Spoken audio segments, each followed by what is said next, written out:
ముఖ్యమంత్రి చంద్రబాబు తెలుగుదేశం పార్టీ ప్రధాన కార్యాలయం ఎన్టీఆర్ భవన్లో ప్రజల నుంచి వినతులు స్వీకరించారు.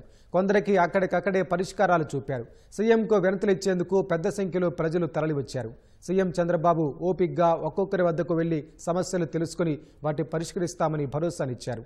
ఏళ్లుగా అపరిష్కృతంగా ఉన్న సమస్యలను సీఎం వద్ద మొరపెట్టుకున్నామని, పరిష్కారానికి ఆయన హామీ ఇచ్చారని బాధితులు తెలిపారు. మాదల రాజ్యలక్ష్మి నీరుకొండ పొలం మంగళగిరి మండలం పొలం తీసుకున్న వాళ్ళు కవులకి రిజిస్టర్ చేసేసుకున్నారు.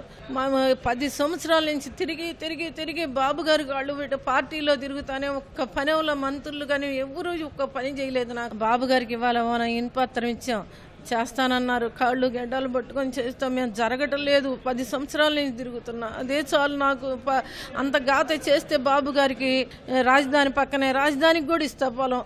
సారు ఏం అనలేదు, చేస్తానన్నారు, కాగితాలు తీసుకున్నారు, అంతే. నమస్కారం. 10 ఏళ్ళ నుంచి తిరుగుతున్నా పార్టీలో.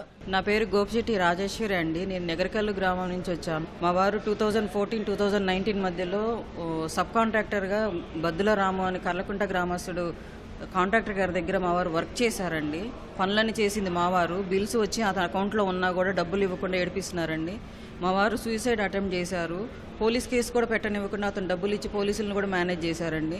ఇప్పుడు తెలుగుదేశం గవర్నమెంట్ మళ్ళీ వచ్చిన తర్వాత కూడా కొన్ని పంచాయతీరాజ్ బిల్స్ రిలీజ్ చేశారు. అవి కూడా ఇప్పుడు ఆఫీస్లో ఉన్నాయండి. ఆ వాటిని కూడా ఇవ్వకుండా అతను అడ్డుపడి ఇబ్బంది పెడుతున్నాడండి. నా సమస్య తీరట్లేదు. అందుకని నేను సార్ని ప్రజావేదిక ద్వారా విన్నవించుకుందామని, నా సమస్యను చెప్పుకుందామని నా సంబంధిత డీటెయిల్స్ అన్ని సార్కి నేను ఇచ్చి దండం పెట్టుకున్నానండి. సారు సమస్య తీరేటట్లు ప్రయత్నం చేస్తానన్నారండి.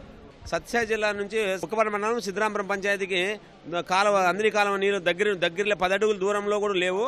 మేము ఖచ్చితంగా మేము రైతులంతా బాగుపడతాం సార్. 2 చెరువులకు నీళ్ళు ఏంటంటే తక్షణం వాళ్ళ ఆఫీసర్లకి ఆదేశాలు ఇస్తాను. ఖచ్చితంగా మేము చెరువుకి నీళ్ళు ఇస్తామని మాకు చెప్పినాడు. మాకు సంతోషమైంది సార్. మాకు అంతను